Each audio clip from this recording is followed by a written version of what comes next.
I'm Jenna Seery, a bookseller and associate producer of Poured Over, and today I am so excited because I am joined by K-Ming Chang.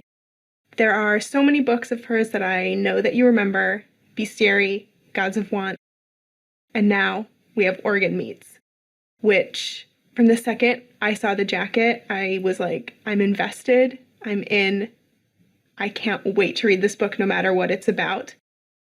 And then I heard what it was about, and I said, I'm even more invested now. I needed to see what was going to happen for these girls. And I think to start, I really would just want to know what you would want people to know about this book before they pick it up. Yeah, I mean, this book is kind of a smorgasbord of things, so it's always so difficult. I'm like, oh, I could kind of pick and choose here and there what to share. But yeah, it's about two girls named Rainey and Anita, and they're best friends, childhood best friends. And they believe and begin to suspect that they are descended from dogs. And these kind of dog-headed women and women-headed dogs appear in their dreams in their life. There's a lot of stray dogs that is near them, near where they live, and they're kind of interacting with this pack of stray dogs. And these dogs kind of lead them into this dream world slash dream quest, I would say, as they kind of delve into their lineage and coming to understand what their origin stories are and how they can find their way back to each other, especially as they have to grow up and kind of separate. Very reluctant separation, I would say. So to me, this is a book about return and about a kind of like feral friendship. Absolutely. I mean, not only just feral because they're maybe getting bit by stray dogs, but because the connection between these two is so strong and so fierce. As I was reading, I kept thinking, like, I know what I'm getting out of this, but I think everybody who comes to it and brings their own things, because there's so many layers and so much nuance, everyone is going to pick up something different when they read this book. I don't think there's any one way to sort of be like, and this is definitively what all these characters are trying to say. Yeah, and that was kind of my goal because I was interested in the chorus of dogs and how they function as a pack and how so much of their story and way of recording their history is collective and in a collective, like choral, multi-voiced, multilingual song, like full-throated song. And so I can imagine, a reader kind of plucking threads. Oh, threads. That's also an important motif in the book. Plucking whatever threads that they want out of the book. I kind of a choose your own adventure in a way, and however you want to experience it. I was imagining almost like this gush of water, like this waterfall, maybe of drool. I don't know, dog drool, maybe. That's kind of like pouring over you. There are so many ways to, I think, interpret the events of the story as well. My perspective on these two characters primarily, but sort of all of your characters, even going back especially to Bestiary and like the daughter and mother in that story as well, from one page to the next, I would have such a radically different view of these people because everything is constantly shifting and everything is constantly moving. And I wonder, as you write, are you writing linearly through this? Because some of the chapters sort of do skip around and time isn't really functioning in a way that we're familiar with as you go. So do you have something like a linear thread that pulls you through, or is it a little bit more nebulous?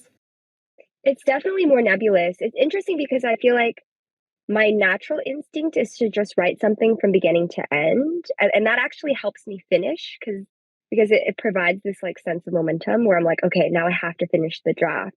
But I think Orchimedes is a little unusual for me. And then sometimes afterwards in revision, I'll then find a structure that is very nonlinear, that is kind of, I find the through line, and oftentimes that's not very chronological or linear. With Orchimedes, it was an unusual process for me because it was very patchwork, both writing it and revising it. Usually it's just one or the other. The first section I ever wrote for this book was the origin story of the dog and the chorus of dogs and the dog pack. And so for a while it was a story without characters. And it felt very right for this book to begin that way because I think no one in this book is really an individual per se. They're all kind of possessed, haunted, in communication with their dreams, with dream selves, with spirits of dogs. And so to me, each of them is kind of a vessel or a collective. And I think they experience themselves as collectives as well in a really interesting way. So, in a way, yeah, when I was first beginning this book, it was showing me this map toward these characters who would all be extensions of this chorus of dogs. As I was reading, going through, there are so many moments where I had to stop and sort of be like, okay, I need to read that paragraph one more time. Not only because there's just gorgeous language that deserves a second, third, or like 12th reread, but because there are so many little like turns of phrase or little moments where I'm like, if I was skimming this or if I like just didn't pay attention right here, right now, I would have missed it. And I bet there are like 150 others that I did miss because I just happened to like glance over it or because I don't have the experience to show me the thing that is there. I feel like this book is such an excavation in a way because it is about these two girls kind of digging through their lineage and discovering all of these stories and folklore, all of these folk tales that kind of surround their being and their body and their forming as people. But I really wanted to create like a cluttered landscape of language in a way. And again, there's that sense of I don't care if people aren't able to like grasp every sentence or maybe only kind of like pluck one or two sentences out of that landscape. I think that sense of that feeling of excavation, that you can excavate from it what you want. And there are these fossils that kind of run through the book as well that bond them. Like they find things in their neighborhood and they forage and they'll pretend that they're fossils. Like, you know, a plastic fork is like the thigh bone of a dinosaur.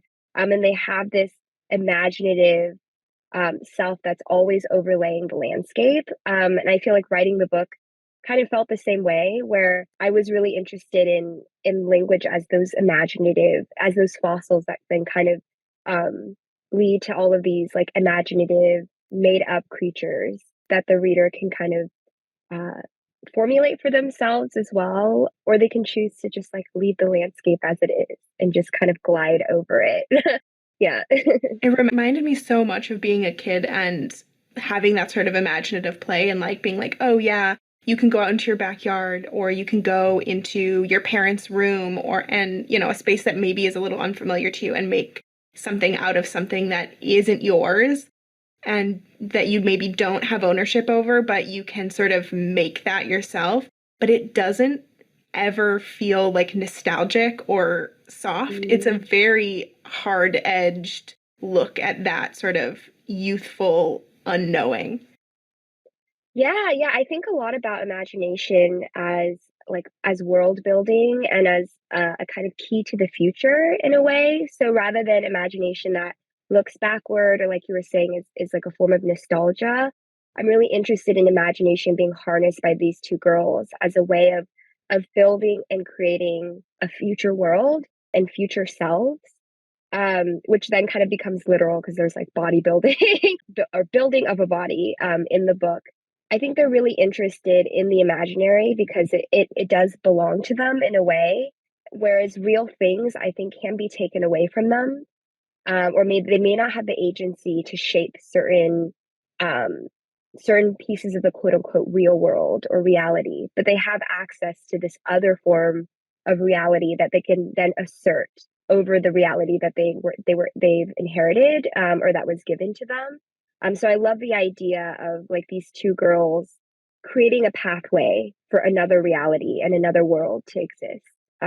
They're kind of like the midwives in a way, which I really love thinking about. It's this like creation of a personal mythology that sort of intertwines with their cultural mythology, their family mythologies, the stories that are told to them, and then they sort of regurgitate into their own understandings, and that translates into their own sort of interactions with them. And as they grow and change, the way that the two girls sort of diverge into that different way of sort of synthesizing and connecting with their world, I was like, I don't know where this is going to go. And I don't really know who I identify with more. And yet I was like, I just got to buckle up and keep going for the next thing. Yeah, they are foils in a way. And I remember as I was writing their characters, I kind of distinctly remembered wanting to shape them as opposites on the spectrum in a way, where Anita is this very, very assertive, kind of dominant character it is her world and we're just living in it. And I feel like she very much has that view of, okay, I can choose to exclude this from my world and suddenly it doesn't exist. She is a magician to me.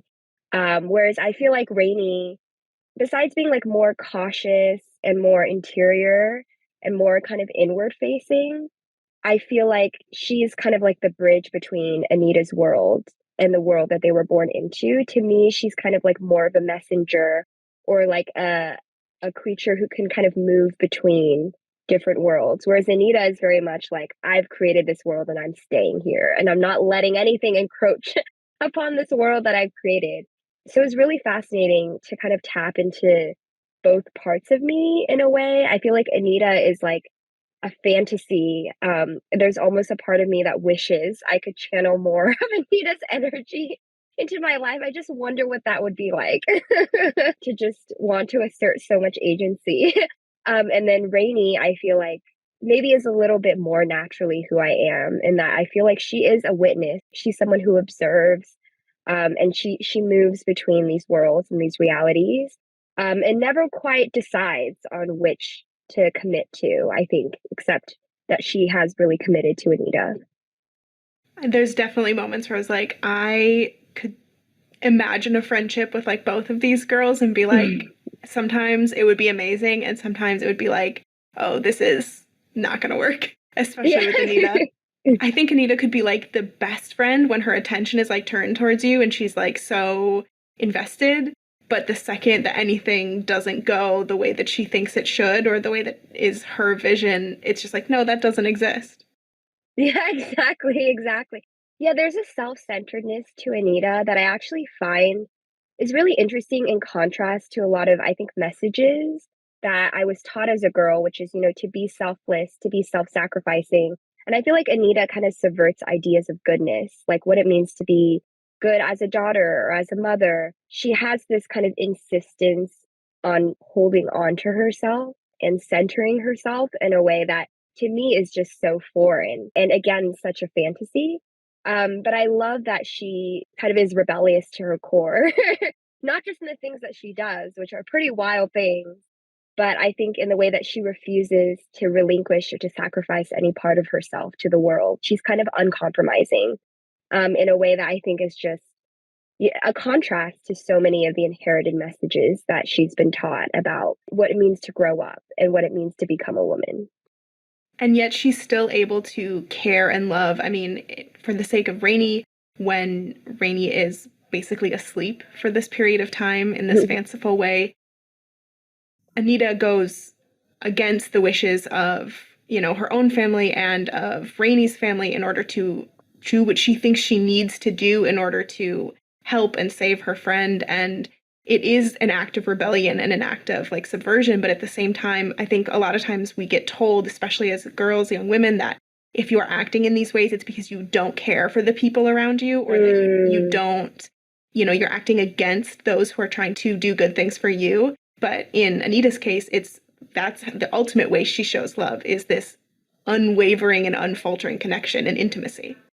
Yeah, it kind of reminds me of that kind of like popular adage about like you can't really take care of others unless you take care of yourself first. And I feel like Anita has this very strong foundation that she's building for herself and this worldview that she's crafting for herself.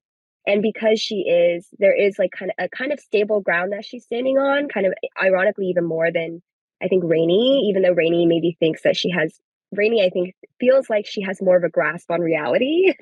But in fact, I think Anita is very stable in certain ways. And I think that stability allows her to care for other people, and to kind of include other people in the embrace of her wild reality that she's building for herself. And the connection between those two and between their families as well, I think in all of your work, sort of this tenuous and strange family connection of sometimes the utmost and undying like love and support, and sometimes the person who's most likely to be like, you are wrong, this is not what you are supposed to do, and let me tell you why. And all those things sort of happening at the same time, and especially in your work between women. because there are male characters that sort of appear here and there to serve their purposes, but I think the strongest and most impactful relationships in your work are between primarily mothers and daughters, but, between female family members. I'm really interested in the kind of coexistence and blurring between love and harm, where the women in these intergenerational relationships, there's an incredible amount of love, and loyalty and solidarity and oral storytelling that really binds them and kind of threads these relationships together. And at the same time, there's often the presence of violence and harm. And again, a lot of the inherited lessons about, oh, what it means to be a woman or what you should do or not do as a girl or as a wife, as a mother, are harmful or in some way about sacrificing yourself or compromising some part of yourself, or they're very restrictive, these lessons. And so there's just an interesting, I think, in these relationships, there's liberation, and there's also at the same time it's opposite. And I'm fascinated by that. I'm fascinated by kind of in one breath that this love can kind of sustain you, and that it opens up all of these radical possibilities for relating to the world, for caring for yourself, caring for others. There's this kind of beautiful, life giving intimacy. And then also, on the other hand, there are these kind of constant reminders of this is what the world is really like. Remember kind of the reality that you're in.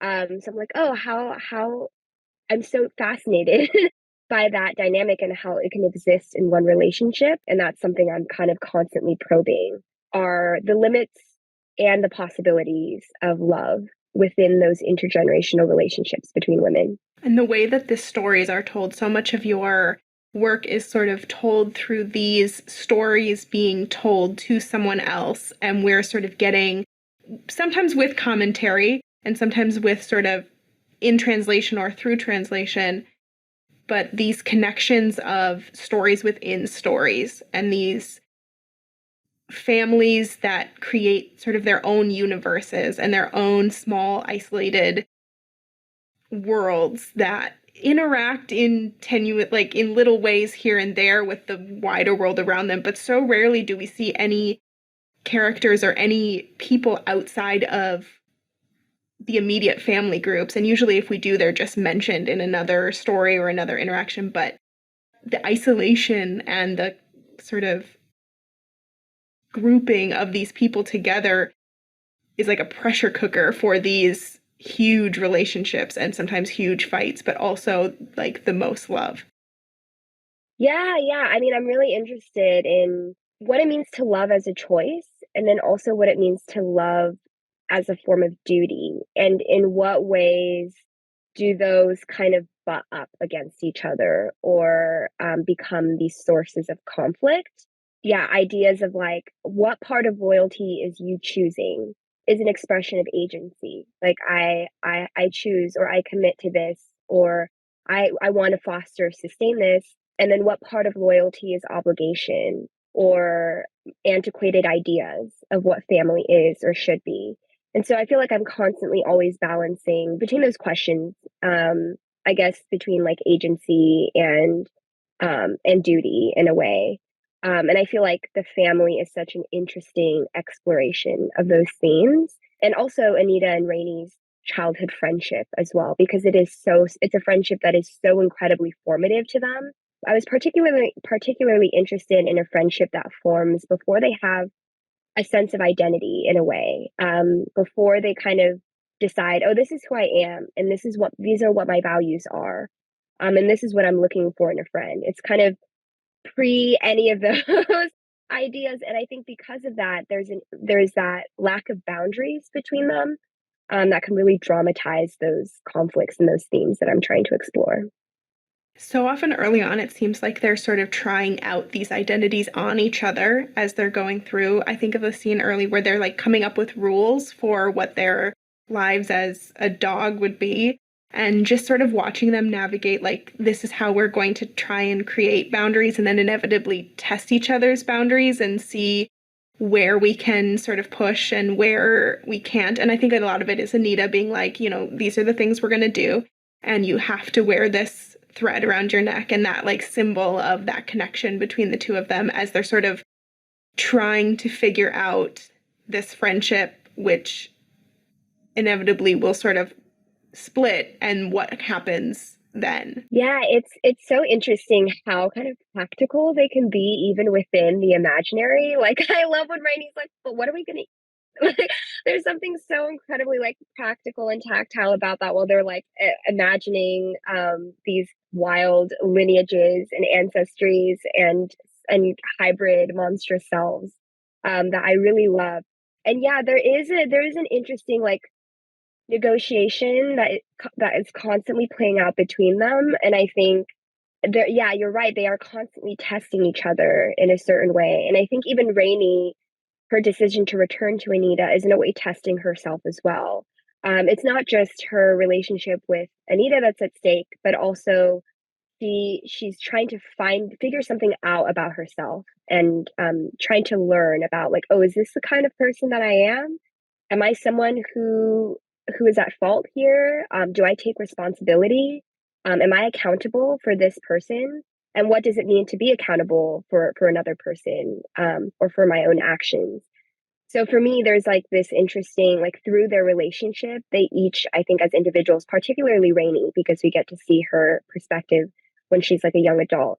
That's as much about her relationship to herself, where she's testing those boundaries and kind of feeling out, um, yeah, how she wants to relate to the world and to these like very, um, I think, intense wells of desire and emotion that she has within herself too, that I don't think she's really capable, at least in certain points, of tapping into without Anita. I think in some way Anita is like her electric charge that allows her to access parts of herself that she has maybe compromised or decided to ignore because it's something that's been taught to her, or because she believes that it shouldn't belong in her world. And these are all very like real world, tangible concepts that we interact with and that we understand. And then you set them on this backdrop of the fantastical and this world that is just, you know, a half step to the side of where we are, where there's nothing overtly different and there's no, you know, overt magical system. And yet the things that happen are impossible and they have this magical realism quality.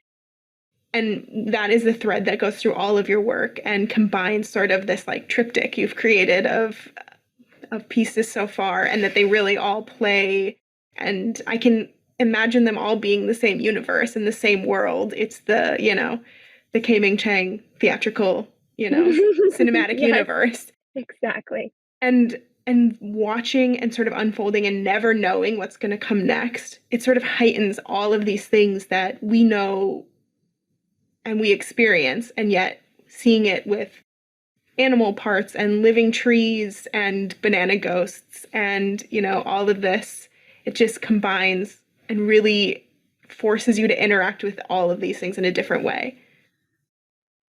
Yeah, I think for me, those elements, they never feel like they always feel so woven into the language. I feel like they spring from the language itself, where rather than it being like an extra element per se, it's almost like if the language is what I'm planting, you know, the seeds that I'm planting on the page, it's what sprouts directly from the language. And I think my love of metaphor is also something that drives those elements, because oftentimes a speculative element or something strange or wild or fantastic that happens comes directly from making a metaphor literal. And I'm someone who, as a kid, completely believed I could do magic. Like 100% believed that if I had the power of telekinesis, or I was a psychic. And it was only a matter of learning to tap into those parts of myself and learning to kind of stretch and pull the threads in the fabric of those other worlds. But I had absolute faith that it was possible for all of us to move things with our minds, or to do magic. Like I was obsessed with magic spells and reciting magic spells. And I feel like metaphors are magic to me, or like casting a magic spell. You know, if you say the sun is an egg yolk, on the page, it is true in that world that you've created. That is a true fact. And so to me, I'm like, oh, that's exactly what I wanted to do as a kid, is cast a magic spell. And with every metaphor or simile, um, I write, it is casting magic. It is creating, it is building the rules of the world. And in that world, you can move things with your mind, and you can access all these other different realities. And so I feel like it is just a delightful wish fulfillment for me as a writer to get to create magic through language.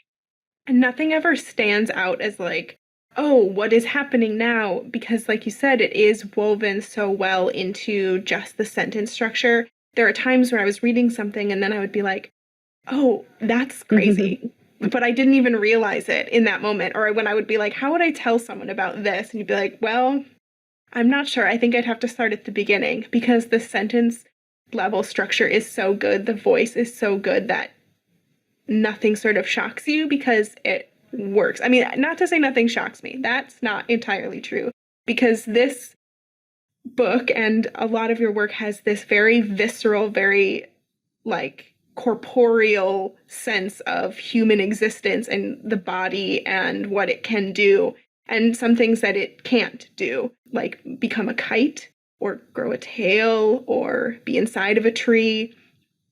But there are so many things that it just connects in that way. And they're hard to read at times because we have this sense of, oh, I can't read that or something. I think that comes with literary fiction. But when it's written in this work, you're like, okay, I guess I'm on board.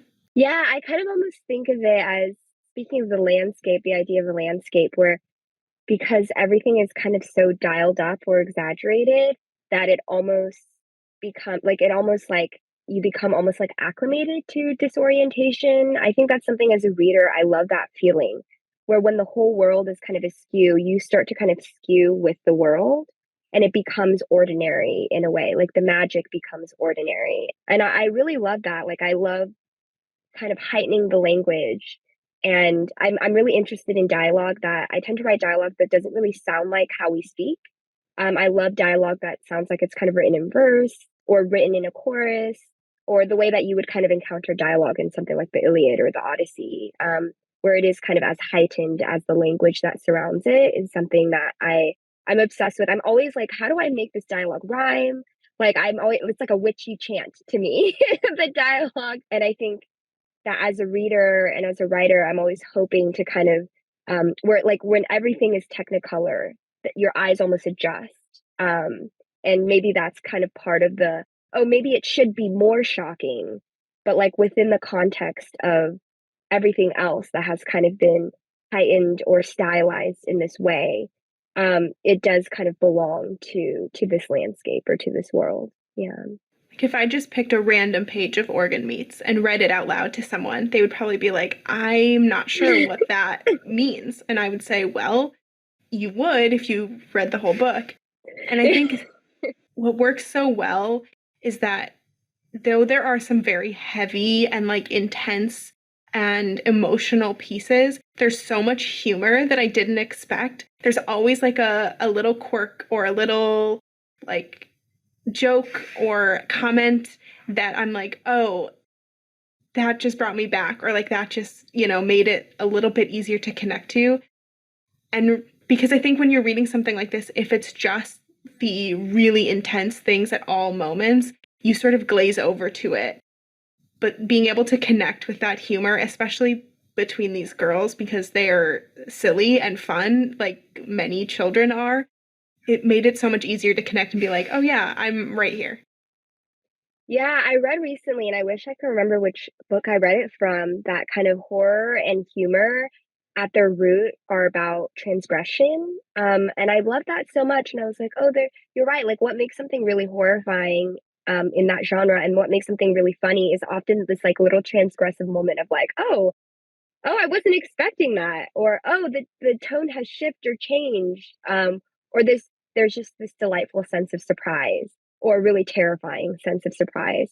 So I love the idea that something really scary and something really funny share the same root. And I think about that a lot too, where sometimes like these moments of humor will spring up from the same root as something incredibly dark or serious or horrifying. One of the biggest compliments that I get as a writer and that I treasure so deeply, like whenever there's anyone says anything vaguely like this to me, I kind of hold it in a very special place in my heart to kind of go back and revisit when I'm struggling with my writing, which is a lot, which is when people say like, oh, I can feel the author enjoying themselves as they're writing this. Like I feel like the author had fun writing this. Like even in the kind of darkest moments, like there's a sense of like, oh, you're having fun, or you're playing, or you're experimenting.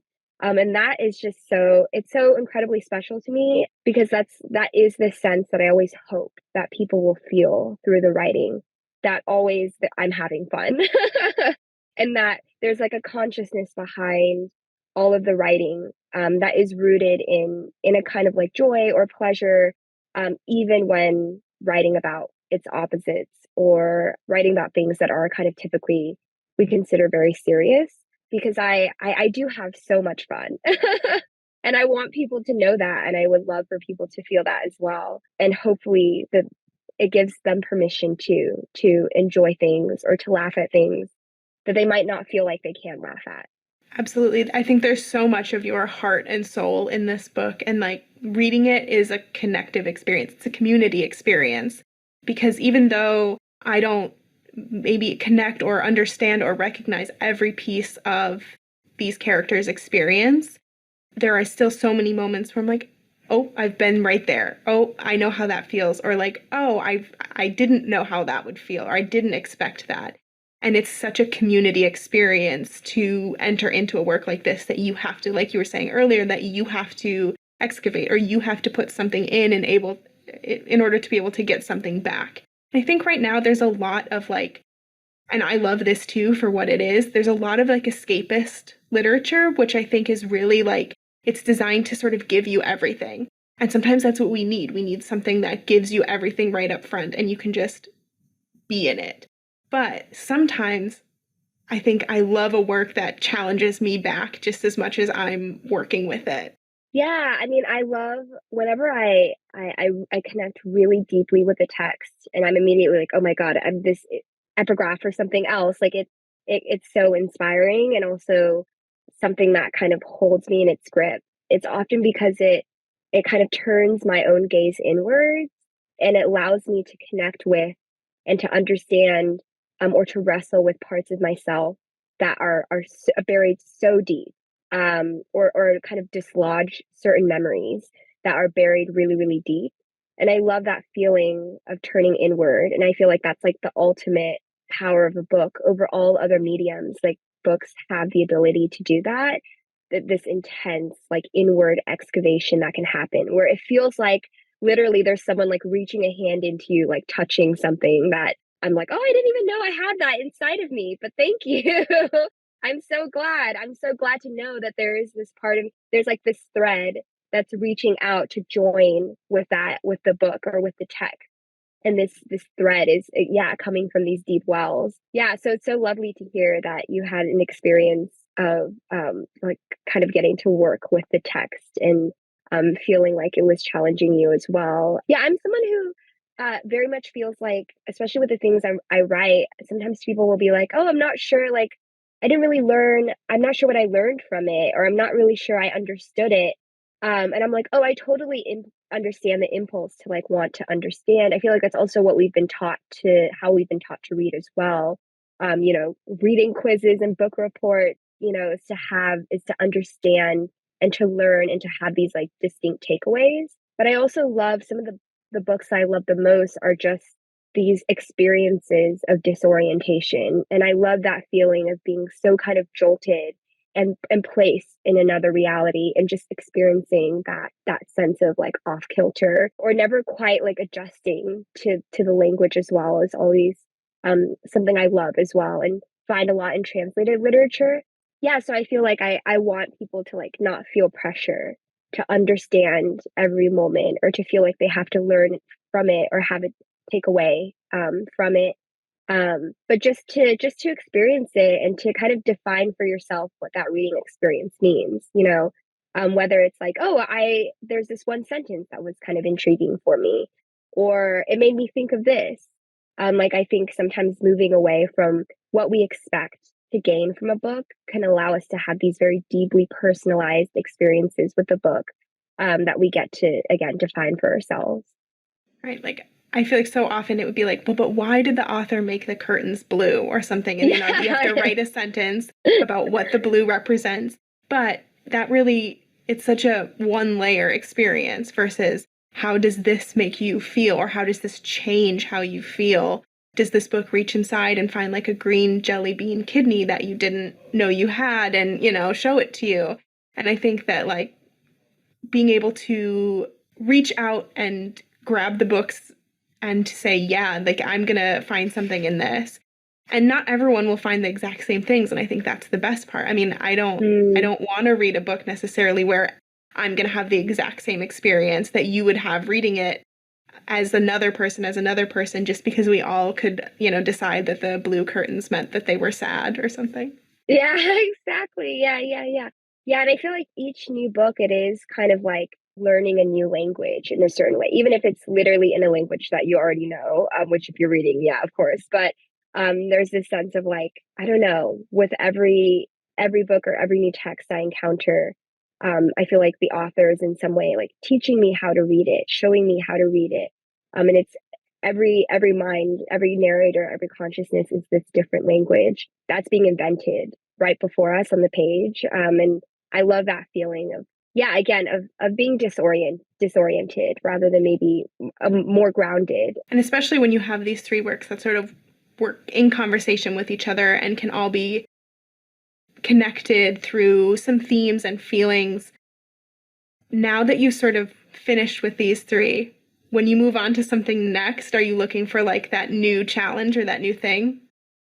Yeah, I mean, I definitely feel like I've made a dramatic shift since finishing these three books, which all three were kind of written in a similar time period in my life. So in my mind, they'll always be a triplet sisters. And I feel like where I am now is, I'm really interested in genre and genre tropes, and playing around with kind of existing structures for stories, and how I might kind of play into them. Yeah, I'm interested in borrowing more structures, basically, and playing around with all of the stories that I grew up loving as a child. So that's been really, really fun. I definitely feel like this is like the fun house. These Seery Gods of Law and Organ Meats are like this funhouse mirror hallway where it's like these three distorted mirrors, and Organ Meats is the end of the hallway. And so they're their own like little offshoot and branch. And I'm now pivoting or building this new hallway or this new funhouse extension that's going in a different direction, which I love a lot. And I think a huge piece of me will always kind of reside with these three books. But I love the idea of like, oh, as you're writing a body of work, it can be a body, like it can be kind of a Frankenstein body of work, and that way it doesn't make me feel too much pressure to have to diverge too much. I'm like, okay, well then I have to be something entirely different and be like very spare and go for realism. Like I can feel like I'm just kind of creating different limbs of the same beast. And what that beast will be, I have no idea, but it's exciting. And I think if listeners are interested in sort of understanding where you come from when it comes to building a body, Organ Meats is a great place to start with that, because there is some very intriguing things that happen there. But I think that these books, especially Organ Meats, have really just like opened so many doors for my own understanding and for other people to sort of witness this world that you've created in such an interesting and fun way. And I can't wait for people to get their hands on Organ Meats. It's out now. Thank you so much for joining us and talking with us today. Thank you. Thank you so much. It's truly a dream because I love October and I love Halloween, and I love the season of horror. So to me, this book is just an absolute dream for it to be coming out this time of the year. I feel like some part of me has truly awakened and has my dream has fulfilled that dream. So thank you for your thoughtful and lovely questions. I've really enjoyed getting this chance to talk about these characters with you. Thank you so much. I'm Jenna Seery, a bookseller and associate producer of Poured Over, and today I am so excited to be joined by Anbara Salam, author of Hazardous Spirits. You may remember her from books like Belladonna or Things Bright and Beautiful, but today we're here to talk about her incredible new work, which is a dark, atmospheric ride through the mystical and sometimes dangerous and spooky world of spiritualism in the 1920s. So thank you so much for being with us today. Oh, thank you so much for having me. So, I love this book. I could talk about spiritualism and this era of new thought forever. It's kind of one of my biggest special interests. I love it. So I can't wait to delve into some of the things that make this book really special, but I would love to have you start by setting this book up for us and for our listeners, because I'd love to hear it from you. Okay, sure. Hazardous Spirits is set in Edinburgh in Scotland in 1923, and it follows the story of a woman called Evelyn Hazard, who wakes up one day and her husband announces out of the blue that he can communicate with the spirits of the dead. And the book really follows Evelyn's journey as she tries to kind of navigate this revelation and work out what's actually happening in her life. Is her husband really quite unwell? Is he a terrible fraud, or is it true? And there's so many things that they encounter between that point and where we leave our characters at the end that I never quite knew exactly where we were going to end up next. There are so many twists and interesting people that they meet, and every time something new would happen, I'd be like, I don't know how this is going to play into the bigger picture here, but I can't wait to find out, because there's so many little gems.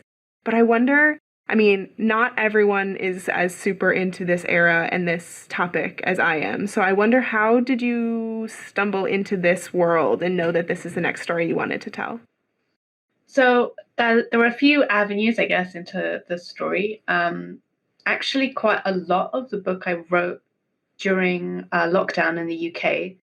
And I was kind of reflecting on this cultural moment that we were living in at the time and thinking really not about the moment of crisis, but what are things going to look like and feel like in 5 years' time, when as a society, culturally, we're kind of in a space where we're supposed to be recovering from actually what's quite a huge social crisis, and yet things are supposed to be normal, and yet how normal do we actually feel? And so what I was kind of interested in is not really that acute moment of crisis, but what would things look like after that big wave of crisis has passed and everyone's trying to kind of return back to their lives. And when I was thinking about that moment, I couldn't help but reflect on the sort of early 1920s, post World War I and post the devastation of the Spanish flu epidemic, and how people in that moment would feel sort of trying to return to their lives. Now, one of the, as you mentioned, spiritualism is sort of one of your special interests. Now, at that point, one of the things that people, especially in the UK, were very drawn to was the spiritualist movement as a way of kind of making sense of this basically cultural trauma that had happened, that everyone had participated in. And this was a process of kind of meaning making of the trauma.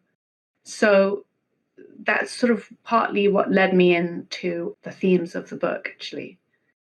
I think it sits really well with obviously where we're at right now. We are, as a global society, sort of working through a mass trauma post-COVID, post-everything. And I think there's a very interesting parallel to sort of the new age wellness industry and coaching industry and everything that's really booming right now. And it's, there's a lot of really well-meaning, I think, organizations and people, but then there's also a lot of darker sort of aspects of these things. And being in conversation with that moment afterwards, because we're so used to reading and engaging with topics of, there's lots of World War I novels. Yeah. But there aren't so many sort of in-depth looks at what does happen next. How do you go back? Exactly. Oh no, that's you put that so well. That's really what I find that so compelling. Those questions, I'm not a war historian. I wasn't interested in writing a World War One novel. There's a lot of them and a lot of other people who do them very well, and I don't think I'm that person. But what I really wanted to look at is that moment of kind of like the search for reparation, the search for meaning. And as you say, I think that there is a kind of correlative right now where we are culturally looking for, I guess, answers, looking for ways to take back a little bit of agency over your, lives, over your health, over your political agency, whatever it happens to be. And I was really stunned to see how much similarity there is really between 2023 and 1923. You've got people who, like Robert, and some of the people that he comes into contact with, who are very ready to accept this thing and really looking and searching and finding meaning. And then you've got people like Evelyn's sister and her parents who are very much like, no, we're just going to go back to exactly how things were before.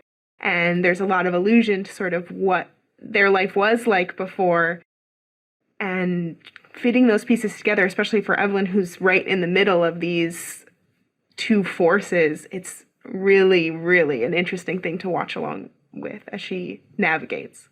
And I do think that pull towards what we deem normality, really, that's really powerful. And yeah, setting those two forces against each other. On one hand, you have that pull back towards normality, maybe even a bit of denial. And then this sort of pull into esotericism, exploring new boundaries and horizons and the new, the magical, the mystical. Those two things are really in opposition to each other. And I think, yeah, as you say, Evelyn really finds herself right in the middle of those two forces. And the two worlds are so vast and different. I think there's so much specificity to both of them. I mean, I imagine you had to do quite a bit of research to sort of get all these things going, because not only is this like esoteric world very specific and there's a lot to unpack, but even just the types of clothing, the foods they were eating, the things they were doing at parties, it's really a whole world that you built. And it's very tactile and it's very easy to sort of fit in, but it doesn't feel like overwhelming of, these are all of the details and this is all, it's very blended in. So I wonder how you sort of went about researching and creating all those details. I'm so glad to hear you say that. I mean, look, historical fiction is a nightmare for this kind of thing, because you're writing a scene, she unzipped her, oh wait, hang on, zip. A, were there zips? B, what side would the zip be? And let me tell you, there are a lot of people who really care about that stuff. So it is a very time-consuming process for a historical fiction writer to get all of that detail correct and to try and kind of infuse your writing with it without it being too like signposty. I've done research here, I've done research there. And actually, I found it quite tricky researching the sort of 2023, 24, because we're right in that era post-war, but sort of pre the Roaring Twenties, which is what we maybe associate when you think about 1920s excess, jazz, sort of the young set, Great Gatsby-esque excess, cocktails and short dresses and flappers and prohibition, all that stuff. That's all much, much later.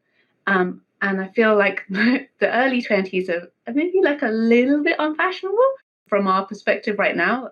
So it was actually quite tricky for me to do a lot of that, especially material details about things like dress and clothes, about, the sort of outfits you would wear, the books that you were reading. And a lot of the sources are very Art Deco focused, which is actually just like a tiny bit later than what I was looking at. So thank you for validating me. It was a really tricky process. I feel like there's not that many things that are set sort of in this exact moment. Like you said, normally it comes just a little bit earlier or a little bit later, so you can get that like real 20s feel. But I think it sits so well with, I, of course, again, have some like favorite spiritualism things. I was thinking of Affinity by Sarah Waters so much as I was writing this. Even like Blithe Spirit, which is like much funnier and like a much more lighthearted take. But there are some moments in the parties that Robert is sort of working at that are comical. And you can imagine these like wildly dressed people doing crazy things. And it's just like, it's not quite what we think of for that time period. Yeah, thank you again. I think that I was trying to keep some levity.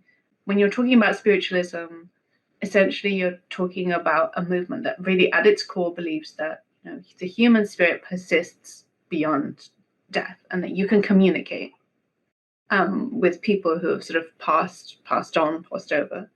And so really what some of the key themes of the book are about grief and about navigating grief and negotiating grief. And yet I really didn't want to write a depressing book, especially one written during the pandemic. The last thing I wanted to do was read or write anything really, really depressing. And I think, it's part of the human experience that even if you are, going through a grieving process, there are still little cracks where there's still a place for humor and levity and laughter. And so I wanted to so I kind of capture really not just the sort of mystical and the gloomy and the sort of spooky, but also those moments of farce and silliness and kind of over the topness. And there is plenty of spooky, intense, and, some very thrilling moments, but some of the best parts, my favorite parts were this like diverse cast of characters that Robert finds himself and Evelyn as they sort of enter into this sort of section of society that is throwing all these parties and seances. And it's a surprisingly diverse group because I think people assume that, there wasn't a lot of diversity in people intermingling in that time. But I think a group like Spiritualism, where everyone has this sort of outside the bounds of normal but really intense core belief, sort of draws people in from many different social areas, and especially post-war, where it allowed a lot of social mobility for groups that normally would not have had that. It creates a very interesting dynamic. Oh, yeah, absolutely. Yeah, it was really important to me to try and capture a little bit of that. Diversity is something that, gets a little bit overlooked when we're reading historical fiction, for all kinds of like discursive reasons that you don't want to hear me rant about. But it's especially in the sort of bohemian set, the kind of clique that Robert and Evelyn navigate in the novel. Absolutely, we see, even in the historical record, we see a lot of evidence for people from all different kind of classes, backgrounds, whatever, mingling, in the kind of excitement of the discovery of this, what they feel is a new movement, a new kind of like horizon for humanity. I think the characters of Flossie and Pups and Lily, I have a real soft spot for Lily, even though she is a bit of a mess, we'll say at times. But they're just, you can't help but be like, well, I'm on board with whatever is going on, even when they're making some like questionable decisions, because I think most of us would kind of want to be in that friend group. Oh, sure. Again, it's just as we've been saying, kind of having all lived through the last few years, I totally get the Roaring Twenties in a way that I didn't before. And I'm like, yeah, of course I want to cut all my hair off and like dance on a table and just hang out with a mad group of people, having a ball and driving motor cars over canals or whatever it was they were up to. Like, yeah, okay, I totally get it. I see that allure of being swept in this kind of like moment of excess and kind of exuberance. And I think for a character like Evelyn, who has sort of come from the opposite upbringing, a very like repressed and closed off family, who has experienced quite a bit of tragedy herself and has gone through things that have changed her, and then she enters into this world. It's really, the voice that you've given her is so easy to follow along with. And even though there were a lot of moments where I was like, oh no, what a choice, you still are like, I understand why you're doing it, even if we worry about her a little bit along the way. Oh, good. Yeah, relatable, if not agreeable. I think so often we think, like, especially in historical fiction, that women had to act in these very specific ways, and they're all these like likable, lovely ladies. but that's just not realistic. And we don't have to like every character, especially for women, as they sort of navigate these spaces. But there's still something compassionate that you feel towards her, even when you know she's not making the choices that maybe you know are right. Yeah. Well, I actually am aiming for a little bit of almost frustration, I suppose, in a reader, because I think that keeping that gap between a reader and your protagonist is really important. Like, you are observing someone else's life. If I can evoke a reader to look at Evelyn's decisions and think, "Oh, what are you doing?" then I feel like I have succeeded, because what I really want to do is create that distance where you're thinking, what is she doing? What would I do? I definitely had a lot of moments with her where I was like, I think I probably would have made that choice, or I can see how that would happen. And yet her voice is so strong and distinct through the entire novel as you're going that I really felt like I understood her, even though you, throughout this entire book, and I'm not going to say what the things are because I need people to experience it for themselves, but you definitely do not give us whole stories on people very deliberately. We never know. We know what we need to know to make sense of things, but there's a lot held back. Yeah, that is deliberate. For me, one of the key pleasures in my reading experiences is when I can read a book and then go to my sister and my mom or my friend and say, well, what was your take on this? I finished reading this. You have to read it. Because I need you to read this so we can talk about it. That's my favorite moment, is that sort of connection you get with a friend when you just can't, you need them desperately to read a book so that you could discuss everything. And in a way, that's what I was kind of trying to channel with this book, by not giving, I don't want to spell out all of the information. I want different people to be able to read it in different ways and to be able to talk about it with their friends, and to still come away with slightly different opinions about the characters, about some of the revelations in the book. I have a very distinct thought that even when I read this book again, I will come away with different things than the first time I read it. Because that's what I was aiming for. There are definitely a few moments where I was like, I wonder. And, there are a couple red herrings or places where you start to lead us down one path and, that's not quite the right thing. And the last third of this book is so tense and claustrophobic, and I couldn't stop turning pages. When you're sort of outlining this whole book, how do you create that tension? How do you start to ramp that up as you outline, or maybe don't outline, or edit, or revise? Sure. Well, I really like novels and films and stories that start slow and simmer, and then you have that experience in the last sort of third 20% where you find yourself unable to stop reading or watching. For me, that is just my peak enjoyment of a book, is when I know it's way past my bedtime and I just have to keep going because there's this little sort of hints and I don't know, the little bits that have been sort of laid up right at the beginning, slowly finally come together, and you just have to race ahead. So again, this is not for everybody. Not everybody likes to have that kind of climax, I guess, at the end, the last sort of 20%, 30% of a novel.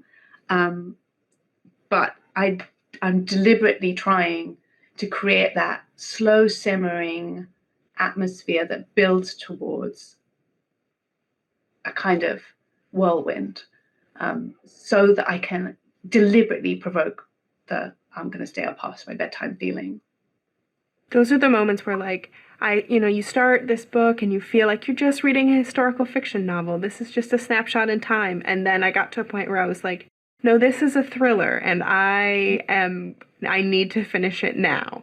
And as I was working through, I couldn't stop. And I think especially because there are so many pieces that you don't ever have. There's so many points where, you're looking at a thing from a lot of perspectives, but you can never see all of it at once. And I think there's a lot of books now, or a lot of readers who are not maybe as interested in that. I think it's part of the instant gratification world that we live in. But I think when you find something that does it so well, it's like you said, you just can't stop and you're up till 3 a.m. and there I you hope are. so. I mean, I read a lot, and for me, it's that immersion, it's the escapism in reading that I don't really experience anywhere else, where I'm totally living in this other world for a couple of hours, and it's kind of an escapism beyond any other kind of entertainment or media experience. And my aim as an author was always to try and give that to other people. Like if I can provide that for anybody, then I feel like that my job is just done. That's my my total goal, like life goals as an author. And those moments where, I mean, I had some frustration. I mean, as much as I was trying to get to the end, I had to be like, is that really okay? And then you keep going. But I think especially when you have to give so much of yourself into what you're reading in order to get so much back, like you have to put so much of your own thought into, okay, well, what are these characters really like and what is this world really like? I love that sort of mental exercise of having to be like, no, I'm talking to this book just as much as it's talking to me. I can't wait to get through and to see how people are going to respond to this, because I know that there are so many people right now. I'm thinking of so many, like, even like TikTok communities where the girlies on there love these sort of female characters that have, you know, some morally gray or ambiguous things. You know, I think Evelyn, a lot of the time, she's looking out for herself in these moments just as much as she is looking out for her husband or her family. But she has a lot of sort of, I don't want to say selfish because I think it's more self-preservation, but she's really trying to make a place for herself. Oh, absolutely. And to find, I think, a place of what she considers to be safety. And that can make you selfish, you know, that can make you selfish. That's not necessarily a bad thing. But, you know, that's a natural reaction. I think especially in comparison sort of to her sister who, you know, has often her best interests at heart, but doesn't quite know how to go about it. And especially in the grand scheme of their family and the things that they've been through as a whole, which I don't want to go too much into because, again, there's just so many good things that I think people need to experience as they happen. But watching her sort of navigate the expectations of who she should be and, you know, she's a young wife and, you know, reaching the point of having children, especially because her, you know, her younger sister already has a child, and sort of navigating that world as well is something that I think a lot of readers will connect with. Yeah, I felt, you know, Evelyn's sister is a bit more of a sort of, I guess, a traditional character, or maybe what we might expect from a traditional character, a woman of her class in that time. And I think, especially in this world of that, I imagine many readers won't be as familiar, again, with it as I am, but it's a very easy world to slip into because it has so many of like interesting things that we're used to hearing about. I mean, Houdini makes a mention, Arthur Conan Doyle, like there are a lot of like figures that people will recognize that were also a part of this world and that I think people won't know about, especially in like this idea of seances. Right, yeah. And writing those scenes, I mean, those spooky scenes of like communing with the dead and going through, I mean, there's a lot there that is a little bit, you know, it's beyond just a normal historical fiction novel. I think there's going to be, for people who are looking for something this fall that's like a little bit spookier, a little bit more horror, those aspects will really be something fun. Was it so fun to write the seance scenes? You know what? It was not. This is like a terrible confession. It's one of these things, the writer, where you think, "Oh, I'm gonna have so much fun doing it," and then you realize, "Oh my god, there are so many. Oh, why are there so many seances?" They were a lot more fun as the writing process developed, but at first it was quite daunting. I mean, I actually did go to a few seances as part of my research for this novel to kind of get a sense not only of the sort of atmosphere and the experience and the expectations of other people, but also the kind of experience of being read. You know, I was quite interested in what that feels like. And eventually I think I was able to kind of channel some of that into the seance scenes, just the sort of the atmosphere, and that really helped to make it more fun to write and less of a thought exercise.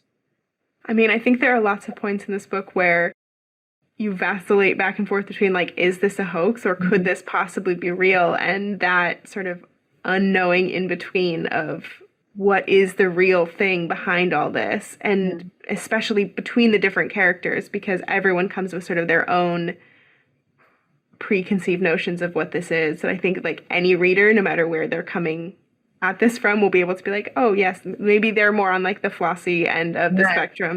Maybe they're right there with Robert. We don't know. And I think that maybe move. I mean, that's another thing, is that it's that thing where, you know, you don't believe in ghosts. Was it Edith Wharton? So she said, I don't believe in ghosts, but I'm afraid of them.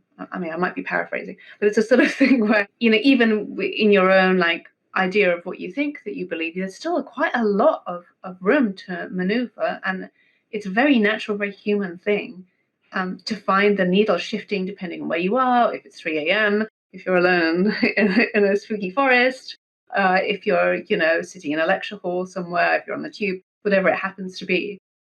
And so, yeah, I think it depends on the person, it depends on the place, it depends on, you know, your mood. I think everybody experiences that. And I think that that's sort of the hallmark of how this connects to where we are now. I think there's so much of that now where people are searching for answers or searching for that next thing. And I've even seen among, you know, my friends and family, people getting really into something post COVID and post lockdown that you're like, I never would have anticipated that's somewhere you would have ended up. And I feel like that is definitely a notion in this book of like, I didn't think that we'd ever end up here, but here we are.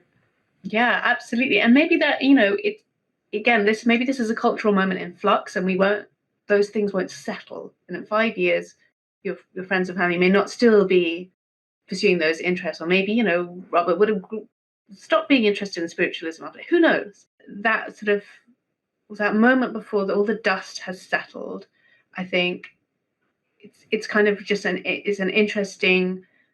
It's not exactly coincidence, because I was thinking about it, but it's definitely like an interesting comparison. That we're 100 years apart from the setting of this novel, and yet people are still looking for answers in the same way. And in 100 years from now, they will be writing the novels of post-COVID in the same way, and looking back and having to do their own sort of seance research. Oh my gosh. But I think also the digital record is going to make that a lot easier for a lot of people. I imagine that so many of these things, because of the nature of it, were just kind of lost to time because of fad type movement on past all of it. Yeah, absolutely. And also, you know, historiography and the way that historians, you know, the way that we culturally look at history. That's why we have decided that 1925 onwards is a bit more interesting than 1923 and 24. History is in the eye of the beholder, obviously. So it's exactly that thing. You just never know.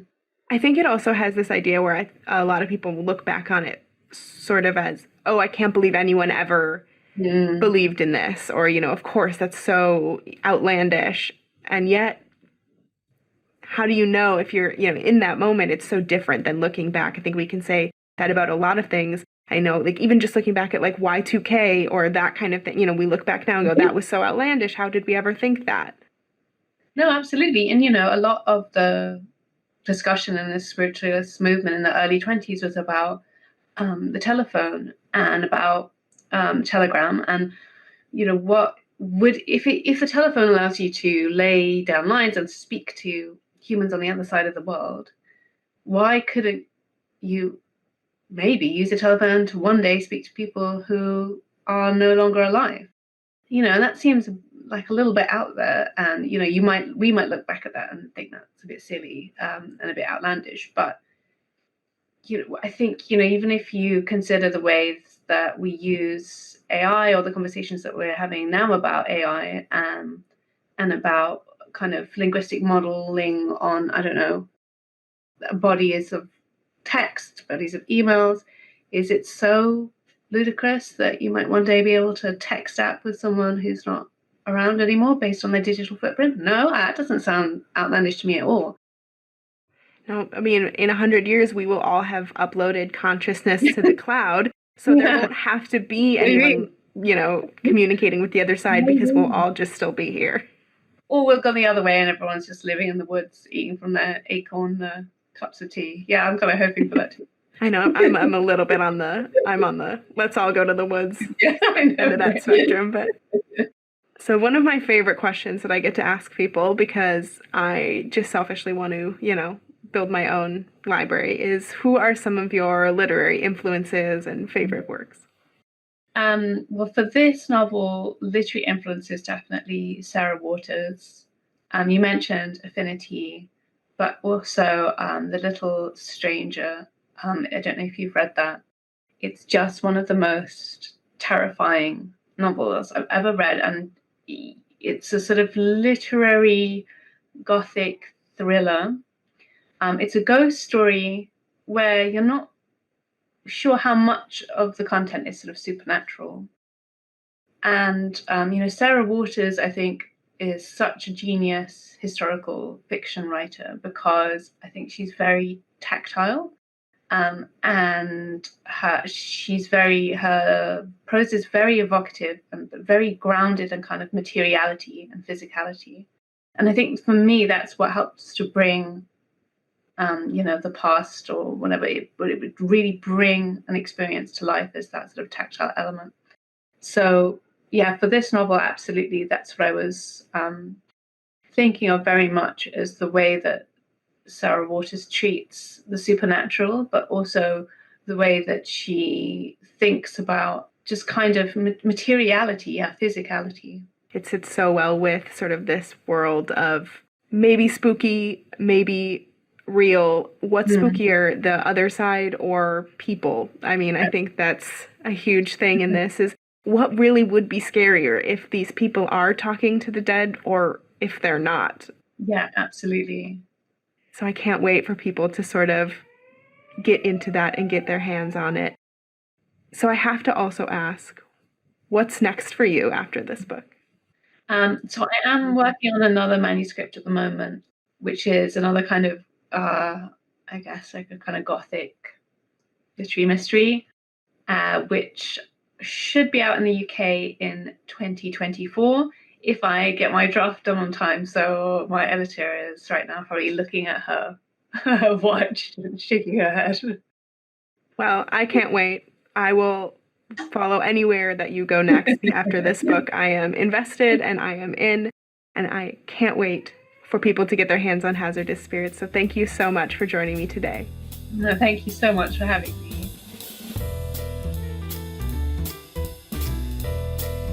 Thank you for listening. Poured Over is a Barnes & Noble production. To help other readers find us, please rate and review the show wherever you listen to podcasts.